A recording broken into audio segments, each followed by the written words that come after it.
আপনি বলতেছেন যে 25 বছরে গোলামি চুক্তি করছিল ইন্ডিয়ার সঙ্গে, কে করছিল? শেখ মুজিব। শেখ মুজিব খুব খারাপ লোক, কোনো সন্দেহ নেই, মানলাম।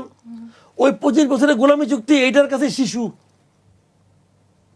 যা শিশু এটার কাছে।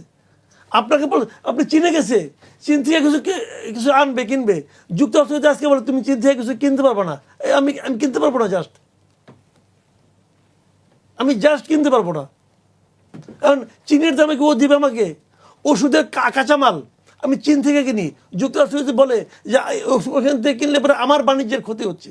আমরা এমন কোনো দেশের সঙ্গে বাণিজ্য করতে পারবো না যেটা করলে পরে যুক্তরাজ্যের বাণিজ্যের ক্ষতি হয়।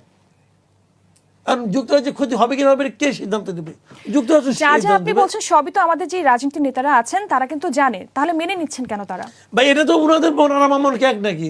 আমি তো বুঝি সোজা, আমি তো ভাই সিরাতুল মুস্তাকিমে হাঁটি। ওনারা তো অনেক কিছু ভাবে, এইটা চিন্তা করে, ওটা চিন্তা করে, অমুককে চিন্তা করে, তমুককে চিন্তা, ওর চিন্তা তো আমার নাই। কিন্তু সুফল বা কুফল এটা তো আমরা আপনি সাধারণ মানুষ যারা আছেন 20 কোটি মানুষ তারাই তো পাবে। আমরা তো বুঝতে পারছি না কেন। যাও ওই আলোচনা পরে, এখন আমি ডক্টর ইউনূস প্রসঙ্গে একটু আসি।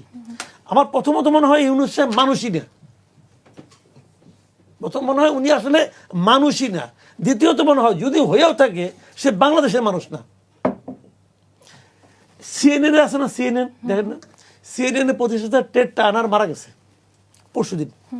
হ্যাঁ জি, বিষয়টা উনি মারা যাওয়ার পর তার নিজের ফেসবুক অ্যাকাউন্টে, নিজের ভেরিফাইড ফেসবুক অ্যাকাউন্টে ওনাকে নিয়ে 350 ওয়ার্ড লিখছে। বিশাল বড় একটি শোক। তার বন্ধু ছিল, হ্যান ছিল, তার মৃত্যুতে দেশ বিদেশ সমস্ত এত ক্ষতি হয়ে গেছে।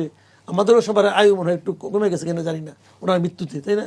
উনিও সাংবাদিকতার দিকপাল, আমরা ছোটখাটো সাংবাদিক, কিন্তু ওনার মৃত্যুতে তো আমাদেরও তো একটু আয়ুটা কমতে পারে। এটা নিয়ে ওনার দুঃখের শেষ নেই। 350 শিশু মারা গেল এই দেশের। আমি ধরে নিলাম তর্কের খাতিরে এখানে ওনার কোনো দায় নাই, ধরে নিলাম উনি যখন বলছে ওনার কোনো দায় নাই, আমি মানলাম যে ওনার কোনো দায় নাই। এই 350 জন্য আপনি 3 লাইনে একটা শোক করতে পারলেন না?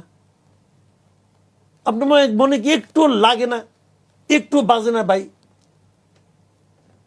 শিশু মারা, শোনেন, আজকে যদি মোশাররফ ভাই মারা যায়, আজকে যদি আমি মারা যাই, মান্নান ভাই মারা যায়, আমি যতটুকু দুঃখিত, আমি যদি মারা যাই আমার জন্য, ওনাতে আল্লাহ বাদ দেন, আমারটাই ভাবেন। আজকে যদি আমি মারা যাই আপনি কি ভাববেন আমার জন্য?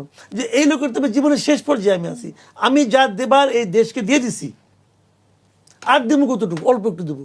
কিন্তু একটা শিশু, ওই 350 শিশুর মধ্যে যে কোনো একটা শিশু, আপনি জানেন না ও জীবনে কি করতো, আপনি জানেন না। হয়তো ওই একটা শিশু এই দেশের চেহারা পাল্টাই দিত।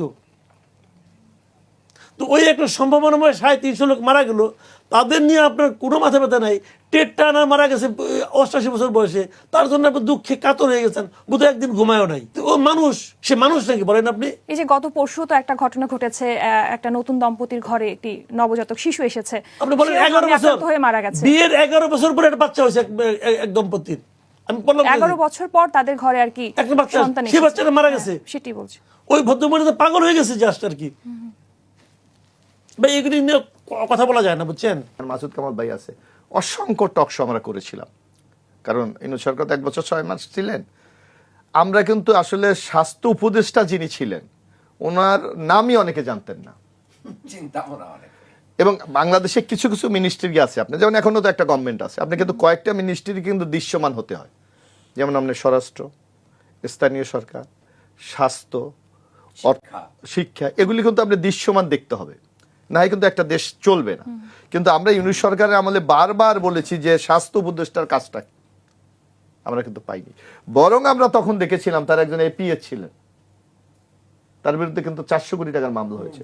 উনি শুধু ট্রান্সফার বাণিজ্য করে, কারণ আপনার মনে করেন আমাদের দেশে 64টা জেলা হাসপাতাল আছে, আমাদের অনেকগুলি মেডিকেল কলেজ আছে, উপজেলা হাসপাতাল, এই বাণিজ্য করে উনি প্রায় 400 কোটি টাকা কামিয়েছে। পরে আমরা দেখলাম তাকে অব্যাহতি দিয়ে তার বিরুদ্ধে মামলা করলো। তাহলে ওই সময়ের যে স্বাস্থ্য উপদেষ্টা ভদ্রলোক নূরজাহান, না নূরজাহান, তার রোলটা কি? নূরজাহান বেগম। ওনার যোগ্যতা কি?